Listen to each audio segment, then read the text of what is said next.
This week on the Virtual Skeptics, Bob disguises himself as an avocado. Eve goes undercover as a bent spoon. And Tim, that would be me, masquerades as Brian. Ooh, very convincing. I'm hearing myself in my... There we go.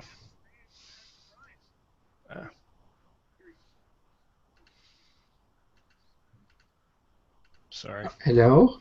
Sorry, I was getting an echo. Somewhere I had a browser window open that had the YouTube in it. So it was causing my brain to explode. Okay. Sorry about that.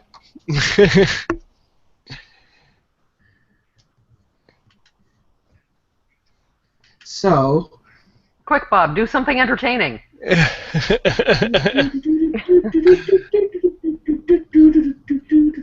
No, entertaining. Oh, flicking off the entire audience was not entertaining enough for me. Whoops. Yeah. Bob, do not insult our audience. All right. If I mustn't. We insult them enough with our poor presentation skills. True. Well, anyway, here we are, Virtual Skeptics. I'm Tim Farley, and here we are live on the internet. If you're watching us on Wednesday night, you can ask us questions. The Q&A app is live. Please keep that for questions. You can make comments and jokes and memes and things using the Virtual Skeptics hashtag on Twitter. And we will proceed with the show as soon as I introduce the panel. Our first panelist is Bob Blaskowitz, CSI's conspiracy guy, web columnist, blogger for Skeptical Humanities, and a contributor to Skepticality. Eve Siebert is editor and blogger at Skeptical Humanities, and also a contributor to Skepticality, as well as Insight at skeptic.com. And then I'm Tim Farley. I blog sometimes, very rarely lately, at SkepTools and Insight at skeptic.com. I sometimes contribute to Skepticality, and I'm best known as the creator of What's the Harm? What is the harm? You know, last week you missed our book time. Did you come across that? You were in book time. Oh, no. Yeah. So someone read a book that mentioned me? Yes. Yes, you, Thomas Farley. Oh. You, Thomas Farley. Oh. Of what'stheharm.com. About that. Yeah. So it's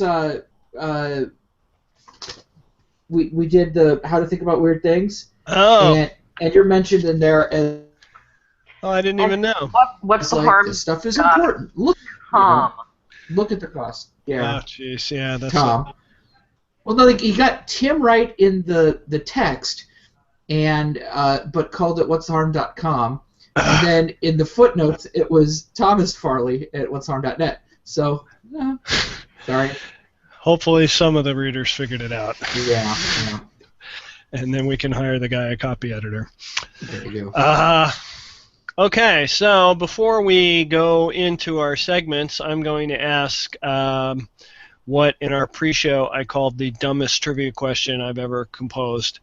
It's truly a piece of trivia in that it's a fact that you have no reason to know or care to want to know, but it is in fact a fact. Last week, I understand, Bob talked about the conspiracy cruise and the legal nut jobs that were on it.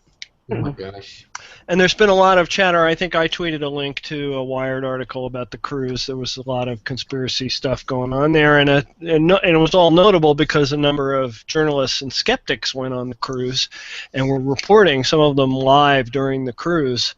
Hilariously. And quite hilariously, when one of them got confronted in the lounge and accused of being a CIA spy and blah, blah, blah. It's all out there if you go and look. Yeah. But anyway, here's the horrible piece of trivia. What was the name of the cruise ship it was held on? Wow. There you go. That's true trivia. What ship was last week? Well, it finished last week or a week ago or so.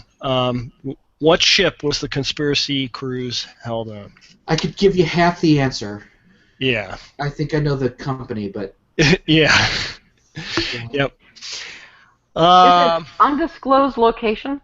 It was. Yeah, you would think it would be a trans-dimensional yeah, ship. we're just longing for the Bermuda Triangle all last week. Yeah. And oh well. No, Nathan, we want the name of the ship, the name of the actual physical ship. And first up this week is Bob, I think. Yes. So if you could bring up the first slide. Good news, everyone! One of the most infamous cancer quacks out there, a fellow by the name of Robert O. Young, who is in this picture standing next to a machine he does not know how to work, been... He must be a scientist. He's wearing such a nice white coat there. And a mic. I mean, it's not pointed in the right direction. Right, but, yeah, that's true. You know, but he's next to it. Mm-hmm. It's definitely for sure next to it. So he was found guilty of practicing without a license and now faces up to 4 years in jail, which, considering the magnitude of his quackery, is not it's not a lot. However, it sounds like the DA is going to continue to pursue this. Hang on. Does the microscope look quizzical to anyone else? Let me bring it up. No. I think whatever. You're just projecting. Eve. Yeah. So, he is the consummate charlatan.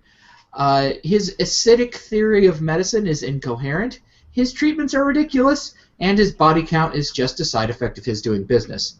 Our story begins 2 years ago when the medical board released a statement indicating that an investigation about what was going on at Robert O. Young's avocado ranch had led to an arrest for a conspiracy to practice medicine without a license and many counts of grand theft.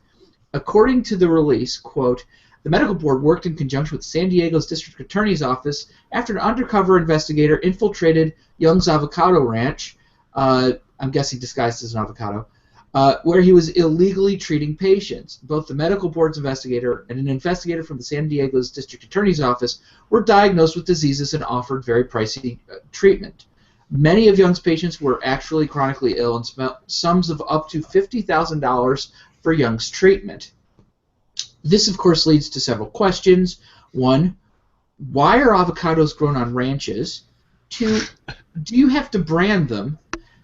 Three, do you drive them to market in a herd? Four, is wrangling avocados really the best use of a cowboy's time? And then lastly, why the hell are you going to an avocado ranch for your cancer treatment? Okay, so I have compassion for these people who are desperate and who are seeking out alternative cancer treatments. They may be at the end of their course of treatment, or they go early because they really believe in alternative methods. And while their patients' decisions are baffling, people who are assuming the roles of dispenser of medical advice, whether online or on person, and I don't think people really realize what they're doing when they throw these things out there. They really need to be held to high standards, or people can get sick or can die unnecessarily, and they do. Young's treatment included live blood analysis, which is a process where you look at someone's blood through a microscope, free associate for a while, and then sell them supplements.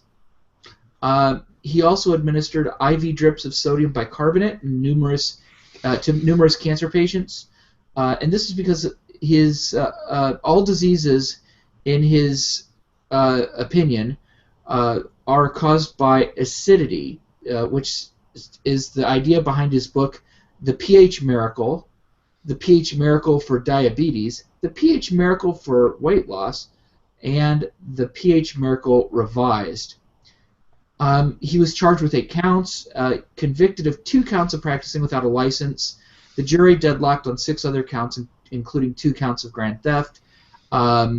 Since his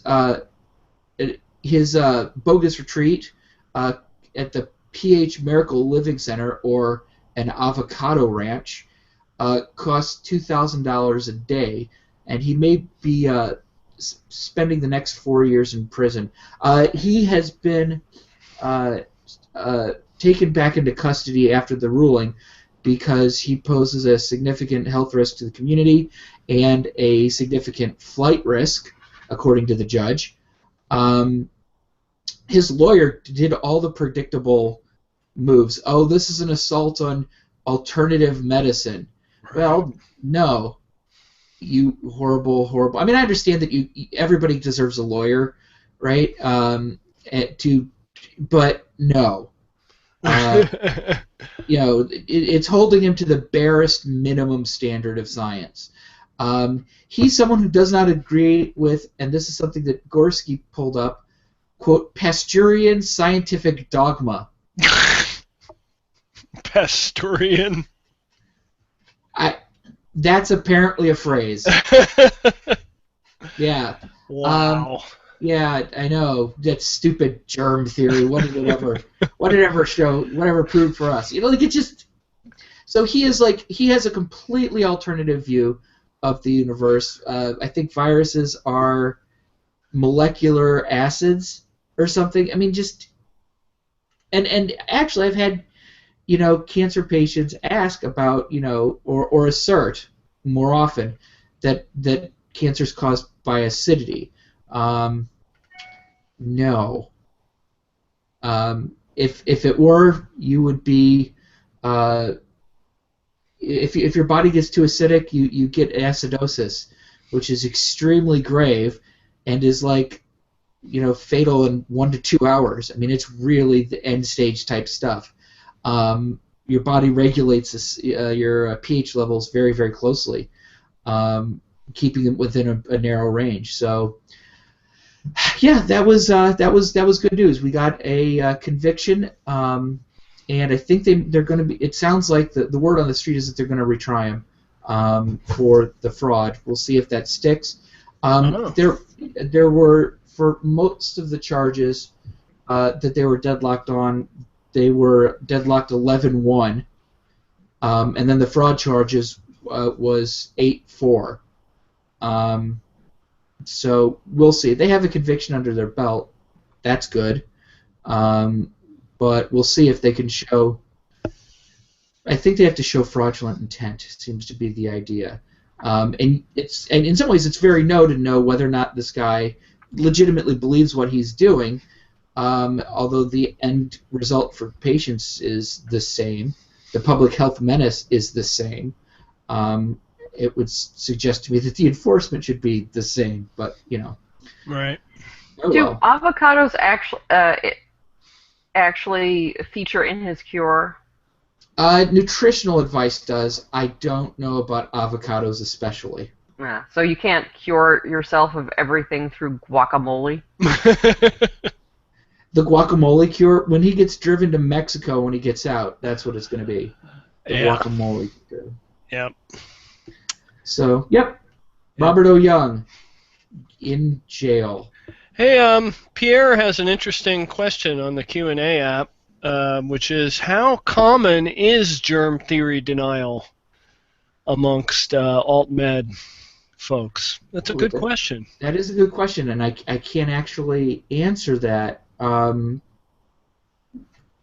It's not the first time I've come across it. Yeah, I see it quite a bit. But I couldn't quantify it. But you have others that use it in that clearly don't. Like Hulda Clark believed all cancers were caused by liver flukes, which is basically a germ theory of cancer. Right. Completely wrong in the wrong direction. Right. Bill Maher is not convinced of the germ theory because clever. Yeah. I have a TV show, therefore. Yeah. Something. Yeah, I don't know. That's a really interesting question. It'd be interesting for some skeptic to do like a survey of that. Just like pick 1,000 random woo-woo websites and see if they deny it. Okay. Is that it, Bob? I don't see. That's it for me. It was a pretty quick piece. Quickie. Yeah. Okay. Well, I'm up next, and I've got a quickie too. It was kind of something that popped up today. I was sitting in a conference call and listening to some stuff, and so I had some uh, sort of free time on my hands, and I thought, what can I do here? And I noticed I had an email. If you go to the FDA website, there are they post a lot of stuff. They post warning letters that they send to people when they violate the rules. They post when things get FOIA'd a lot. They will just go ahead and post them to the site so you don't have to FOIA them again. Save everybody a bunch of time.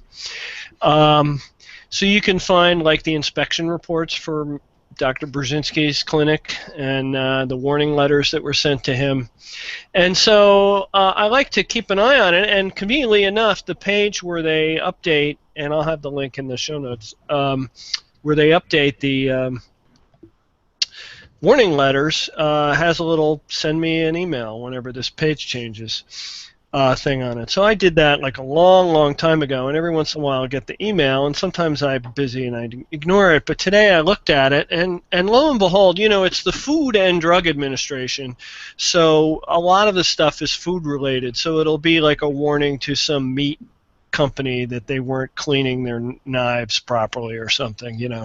It's typically, the inspectors go out and do these periodic inspections and things like that, and then if they find something that indicates a violation of the law, they'll write a warning and say, hey, you have 15 days to respond to this or something. But because it includes drugs, a fair number of the warnings tend to be about alt-med, and in particular web-based alt-med stuff. Mm-hmm. And lo and behold, today I got an email that there was a new set, and there's 3, 6, 9, 12, 15, 20 new letters, warning letters that were issued from January 29th through February 4th or so. January 15th through February 4th. It's basically the second half of January. I think they send the emails out twice a month and update this page twice a month. And went down, and lo and behold, there were a few folks selling like herbal remedies and stuff, and there's a whole bunch of folks selling. Obviously, one of their inspectors was very interested, for whatever reason, in folks selling this cannabis oil, which is apparently one of the new... that's everywhere in cancer treatment. Oh my God. So there's a whole slew of sites being yelled at because they're claiming that they're cannabis oil. If I may, this week I saw a hypothesis in the crazy news that Jesus cured people using cannabis. Yeah. I don't know if he was issued a letter. He wasn't. Is that why he was bearded and wore sandals? Yeah. Because he was a stoner? Yep, he was a crunchy hippie. So I was sitting there and I thought, it's a damn shame that these things mentioning these websites violating U.S. law are buried down here on the FDA website. It'd be neat if there was a way that you could call attention to this when people were looking at the websites. And I thought, oh, wait a minute, I know some tools that can call attention to stuff when you're looking at a website. In fact, there's several different tools that I've talked about on my blog and on this show. Things like Web of Trust will give you a rating of a website when you visit it right there in your browser. Rebutter can give you some information about a website when you visit it. And then the various annotation tools like Hypothesis and Genius. You can actually connect things not just to the site, but to specific pieces of text. And so I just spent 15 minutes going down this list of 20 documents and looking for the ones that were alt-med crap that actually mentioned a website somewhere in the warning letter, because they don't always. Sometimes it's a factory somewhere and there's no website involved. But it's easy enough to open the letter up and search for the word website, and some of them have 5 or 6 different websites. So I just go to each website and fire up Web of Trust And let me show you a screenshot. Because one of the things Web of Trust lets you do... Oh, no, that's okay. It says nature in the name. Yeah. Yeah, this was one selling not only cannabis oil, but they were selling some of this nano silver, colloidal silver junk, Yeah. or whatever. But anyway, so you remember Web of Trust. I've talked about it a bunch. Basically, you put a rating on the site. You say, do I trust this site, and is this site safe for children? Essentially, are the two ratings you can give it. It used to have more different ratings. And then you can also put some tags on there and say, I think it's a scam, I think it's, it's hate speech or whatever. So what I do is I say, well, this is potentially illegal, and they're making misleading claims, because that's usually what FDA warning letters are about when they go to alt-med things. But the nice thing is that you can leave a comment. And as you can see here, what I did was I wrote up a comment that kind of summarized the letter that said the United States Food and Drug Administration issued an official warning letter to the operator of this website on February 4th, 2016. It indicated that some of the products on this site are, quote, not generally recognized as safe and effective for the above referenced uses, and/or, and I love this phrase, intended for the treatment of one or more diseases that are not amenable to self-diagnosis or treatment without the supervision of a licensed practitioner. Therefore, it is impossible to write adequate directions for a layperson to use your products safely. Wow. I assume they use that same language in every letter, so I assume that's quoted. The person who wrote it mumbles it in their sleep. Yeah, it's probably quoted directly from the Food and Drug Act, or some rulemaking thing or whatever. Yeah. But anyway, you can include a link.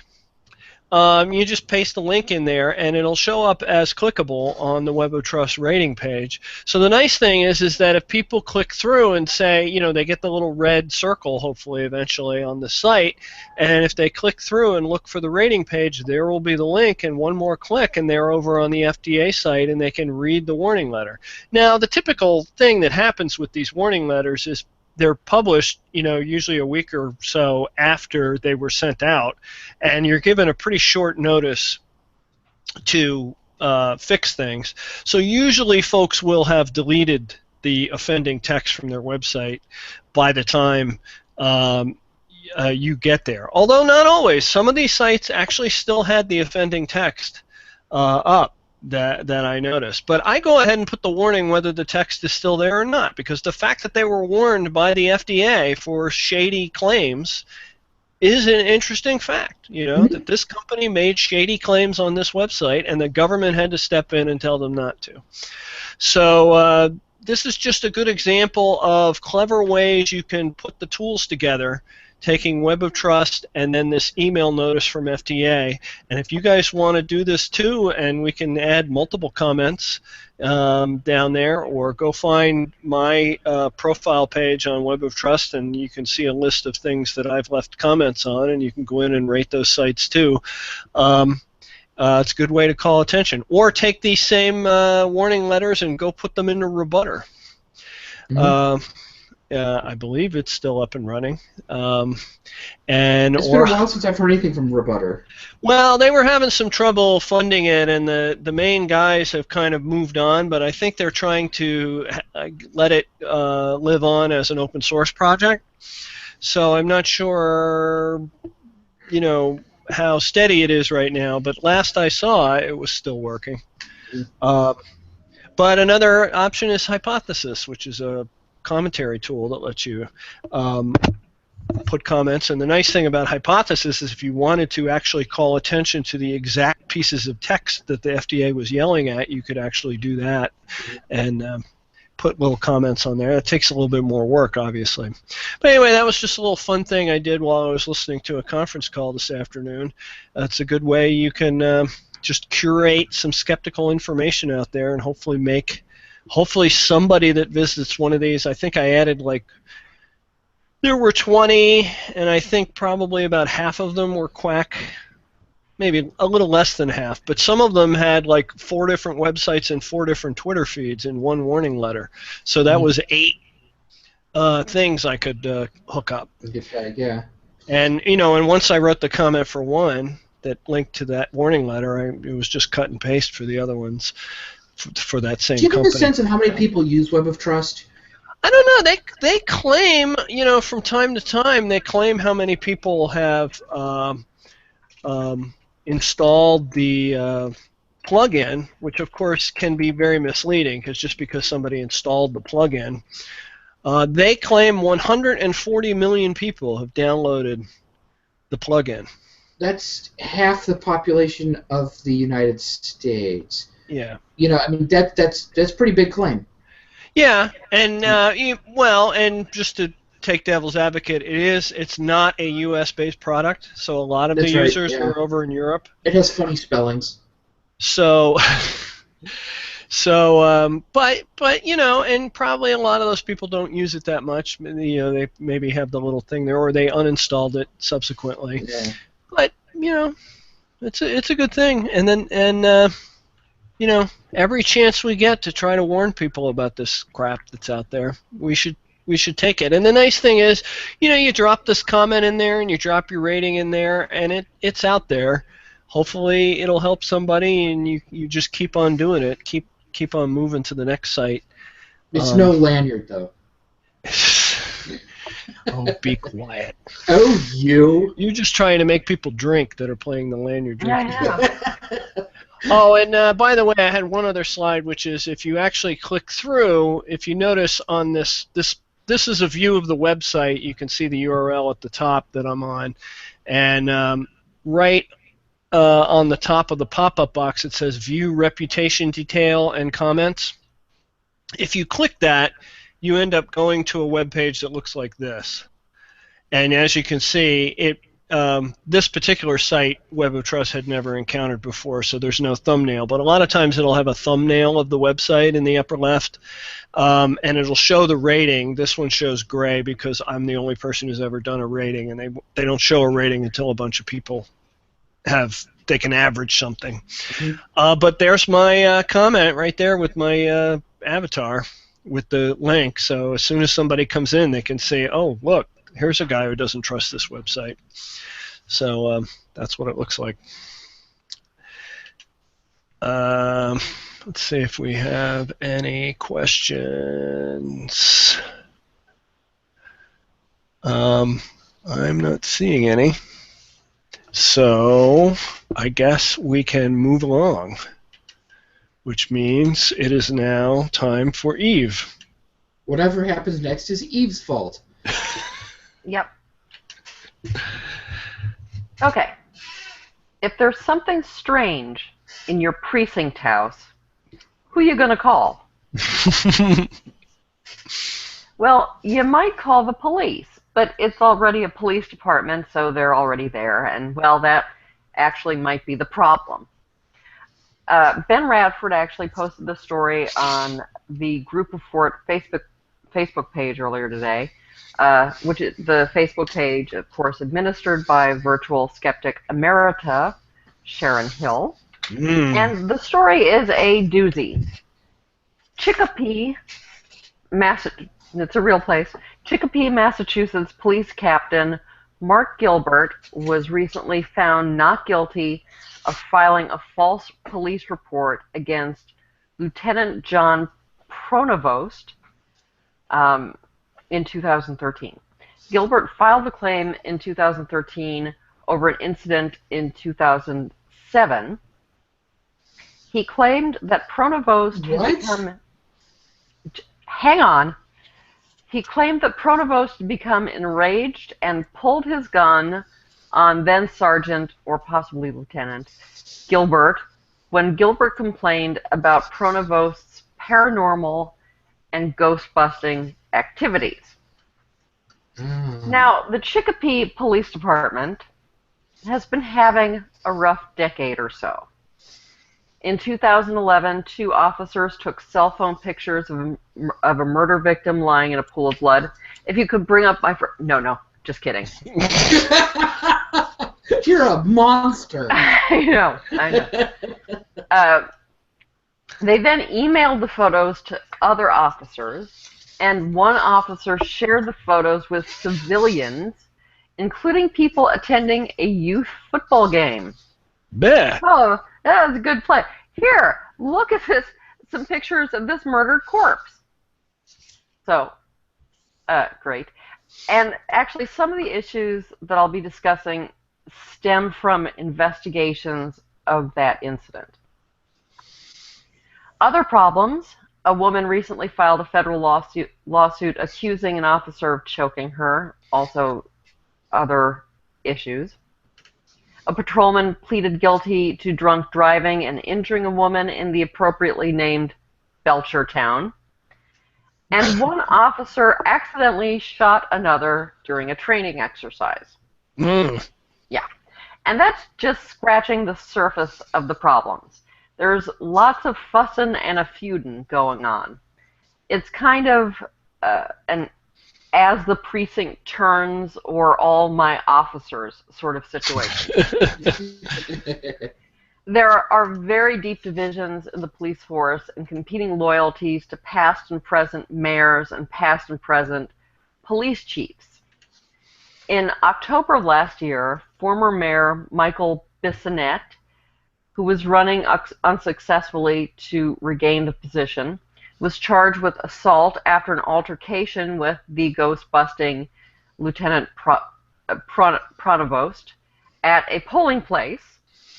Among other things, Bissonnette reportedly yelled, "Wait until you testify in court. Coming up next month, I'm going to make you look like a liar," in reference to the case involving Gilbert. And what the hell is going on? He also called Pronovost a crooked, dirty cop and a disgrace. And the two apparently also got into some sumo wrestling belly brawl. Pronovost said that the former mayor put his belly up against his body and was pushing. Anyway, while mayor, Bissonnette had appointed Thomas Charette police chief over the high-ranking William Jebb. I should mention Jebb was apparently in charge of the internal affairs investigation of the police taking photographs of the body. And he apparently didn't do much. He sort of scapegoated one officer and didn't name the two officers who actually took the pictures because they were pals or something. Anyway, Jebb filed a complaint to the Civil Service Commission arguing he had been improperly passed over for the job, and the commission agreed and vacated Charette's hiring. Charette retired, and then Richard Koss, who had become mayor, appointed Jebb police chief. So, got that? There will be a quiz. Yeah. It gets more complicated. Wait, let me pull out my whiteboard. Yeah. Okay, so during Charette's tenure, there were investigations into police misconduct and a simultaneous evaluation of the department by an independent examiner. And again, at least some of this had to do in part with the photographs of the dead woman. Jebb sorry, lost my place. Anyway, it was while these investigations were going on that Charette ordered Gilbert to file a police report against Pronovost. Although another report says Bissonnette had actually ordered an investigation into rumors that a lieutenant had drawn a service revolver on another officer, that the then mayor reportedly asked Gilbert to file a report. But Gilbert seems to say that it was the police chief, Charette, who asked him or ordered him to file a report as part of the investigation. But then, after Koss became mayor and Jebb became police chief, Gilbert was charged with filing a false police report. Before he was found not guilty, he continued to serve as commanding officer of the midnight to 8 a.m. shift, but was assigned to administrative duties within the police station, and was relieved of his service weapon until found not guilty. Which it seems kind of odd because he's not the one accused of pointing a gun at someone. He also claims he was denied the opportunity to work overtime as he had done previously, and that Pronovost was actually given the overtime work instead. And there's so much more.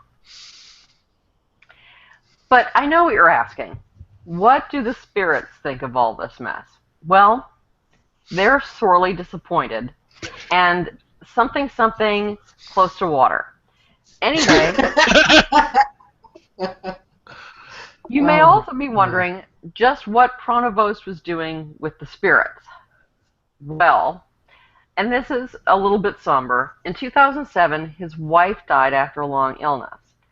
When he returned to work after 2 weeks' leave, he began expressing his grief in odd ways, like trying to communicate with the dead. Gilbert claims Pronovost set up ghost traps, aka some lights purchased at a hardware store, in the jail cells, and then put different colored crystal rocks on strings around the dispatch area. He also supposedly talked to his crystal rocks, or spirit rocks, in an attempt to communicate with the afterlife. And then during police show and tell, he brought in spoons that he said he had bent with his mind while communicating with the spirit world. Oh, that's always good. Yeah. So considering the circumstances... What, show and tell? Okay, I made up the show and tell part, Okay. but he brought in spoons, along with the lights and the rocks. And did they get him psychiatric help? As far as I can tell, no. I think this is part of the problem. They just didn't do anything. So considering the circumstances, Pronovost's desperation to communicate with the dead is understandable, and it's a little bit sad. And you would think would be a good opportunity for them to get him some help dealing with his grief in a more productive way. Because bringing ghost detectors, rocks, and spoons into the workplace, particularly when it's a police station that's dealing with the public, is not entirely professional. There had been complaints. Apparently Gilbert had made some complaints, but nothing was done. Then after about 6 months, in a meeting with Pronovost and then Captain Jeb, Gilbert told Pronovost's behavior was unprofessional and that it was all a bunch of nonsense. Pronovost took the criticism well. According to Gilbert's report, Lieutenant Pronovost then became very upset with me, saying that if I wanted to see unprofessional behavior, he would provide it. He then removed his departmentally issued service pistol from his holster and pointed it at me. Yeesh. And he then chased Gilbert around the station, still pointing the gun. Gilbert claims he had to actually escape the station. You should have arrested him. Yeah. Well, Gilbert said he didn't file a report at the time because Jeb was the senior officer present. Charette also knew about it. Neither of those two were police chiefs at the time, but but it was actually Jeb's place to file the report, not his. And he didn't do anything. Jeb, that is. Pronovost claims the incident never happened, and Jeb backed him up, swearing under oath that the incident did not occur. And by the incident, I assume they mean the gun waving. No one seems to have commented unambiguously about the ghost hunting stuff. The incident and the report, as I said, is just part of many disputes involving 2 mayors and 2 police chiefs and 1 colossally screwed up police department. There are all sorts of accusations of corruption, and one person having a campaign to defame another person or retaliating against someone else. Sounds like, is it me or are they just a complete bunch of assholes? Oh, they are. I mean, that's what that Gilbert says, that We are assholes. The fact that they filed the charges against him for filing a false police report, that was retaliatory when Jeb became police chief, because it made him look bad. So, is there any way that they can all just be dismissed? Yeah, I don't know. But, okay. Because clearly none of them are fit to carry a gun or represent I know. law and order to the public. It is really quite. It's pathetic. Awful. I mean, this is. You expect cops to show up at any moment to break this shit up. I know. Yeah. I tell you what, if I lived in that town, I would sure go to the city council meeting and say, Oh my hey, God. why are we not firing the whole lot of these people?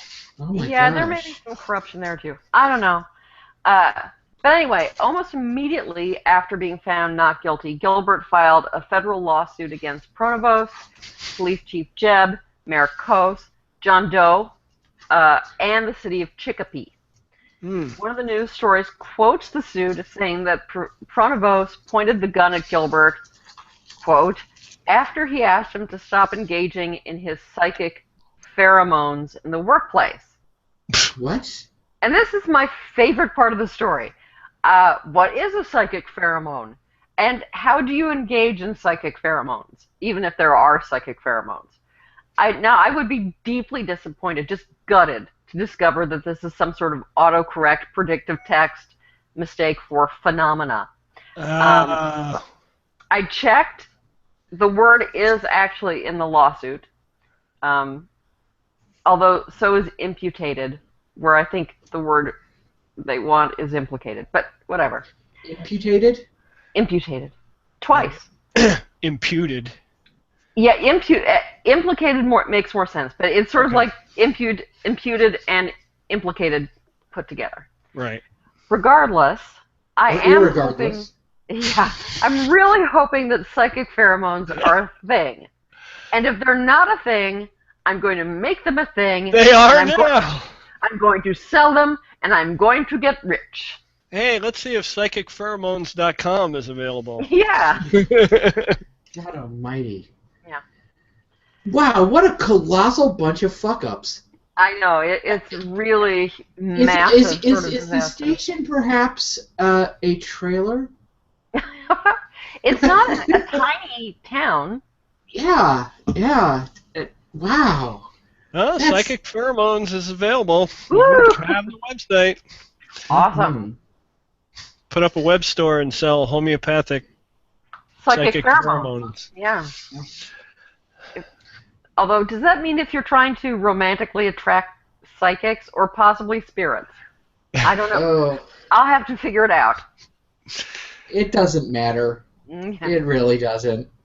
The About page is an excellent creative writing exercise. Yeah, exactly. That's right. Wow. Oh, boy. I think we've stunned our audience into...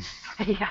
That was silence. complicated, and I mean, I just wondered, somebody has to be sleeping with someone else in that, because that is so messed up. It just feels like a fairy, you know? Yeah. Oh, it's even worse though than that. I mean, one of the reasons the mayor Bissonnette didn't hire Jeb was because Jeb at some point released information about Bissonnette having been arrested for cocaine possession in like the 80s. Yeah. Everybody is an asshole there. Everybody has an asshole there. Yeah, they really, really are. Like, I've heard of like politicized offices and things like this, but this is just unbelievable. It's really nightmarish. Whew. Boy, that is rough stuff. I was just looking to see if we had any questions. We don't. So I guess as soon as the psychic pheromones clear out of the room, we can move on. Which means I guess we're at the end. We were hoping maybe Brian would show up late The reason he's not hosting was he couldn't get here at showtime. But I guess that's not going to happen. So let's do the trivia answer. We didn't have any. Nathan guessed the name of the conference. Which was part of the question, to be fair. Which was in the question. But I restated that we wanted the name of the boat. Huh? Pacific Princess? Well, it's a sister ship. It's a princess ship. It was on the Princess Cruise Line, but this particular ship was called the Ruby Princess. Yeah, I knew it was a princess line. The big pharma. Yeah, all the princess ships are blank princess, just like all the Royal Caribbean ships are blank of the seas. The Princess Shill. Yeah. Mm-hmm. They should have booked it on the Monsanto Princess. There you go. That would have been good. Don't have any announcements unless Bob or Eve have announcements? No. Not particularly, no. Not this week. Starting to get to be the conference season is coming up, so if you follow SkepCon Guide, there's a bunch of conferences. Nexus is selling their tickets, and they were tweeting that they'd sold out one of the tracks of the workshops already, and I saw a tweet from the SkepCon folks in Germany. They're coming up in May. They've got their early bird tickets on sale. I really would like to go to European Skeptics Conference at some point. I would too. Europe. You know, there's an unusual one happening this year in April, which is Sanal Edamaruku's group, Rationalists International, is having a rationalist conference, which includes skeptics, and rationalism is what the folks in India call what we call skepticism. So they've got skeptics and a lot of folks, and they're having it in Estonia, oddly enough, in Tallinn, and that's coming up in April. If you go to SkepCon Guide or just Google Rationalist Conference. If you go, we'll have you on to talk about it, because it would be. Yeah, if you Google Rationalist Conference, you'll find it. It's kind of interesting. If you wanted an excuse to go to Estonia, and who doesn't? Why not? That's supposed to be those countries are supposed to be kind of cool. So anyway, that's something to look out for. And we talked about SciCon is going to happen in the fall in Vegas this year. So I guess we're at book time. Anybody got a book? Yep. So, Bob. Yes.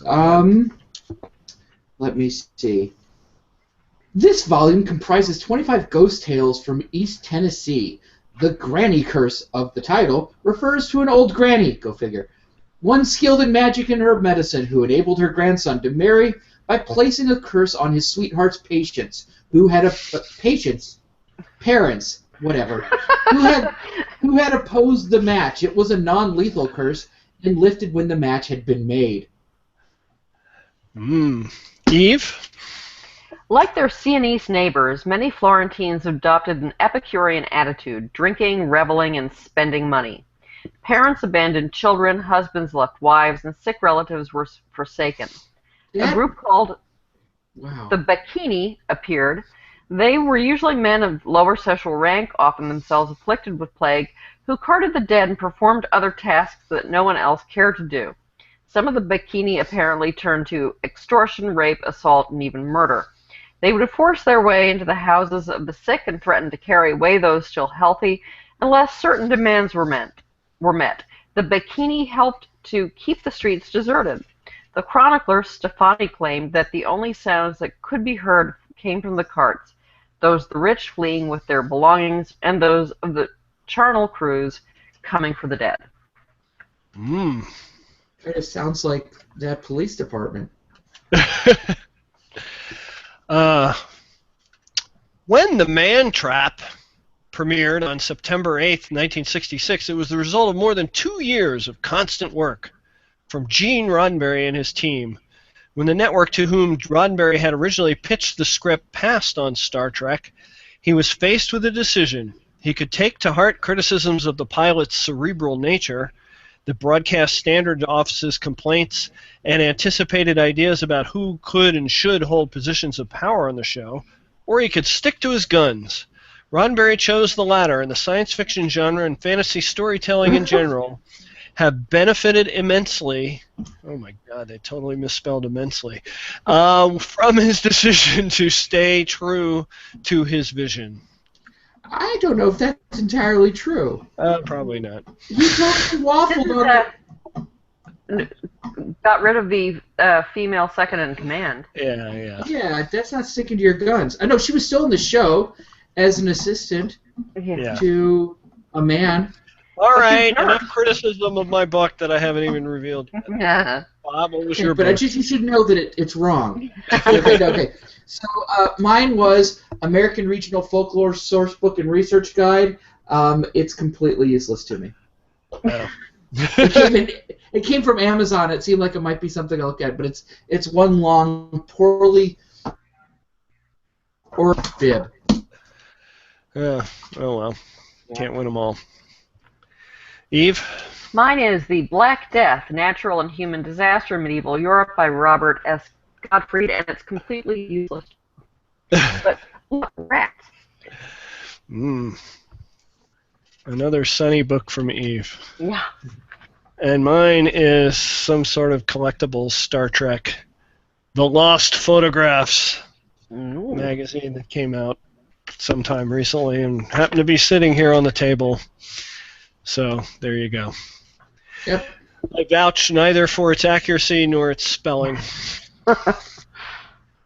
But it does have some nice photos in it. And I guess we are done. I think it's time to dance. Sure. Let me cue up the stuff. And where's my script? Okay, everybody stretch.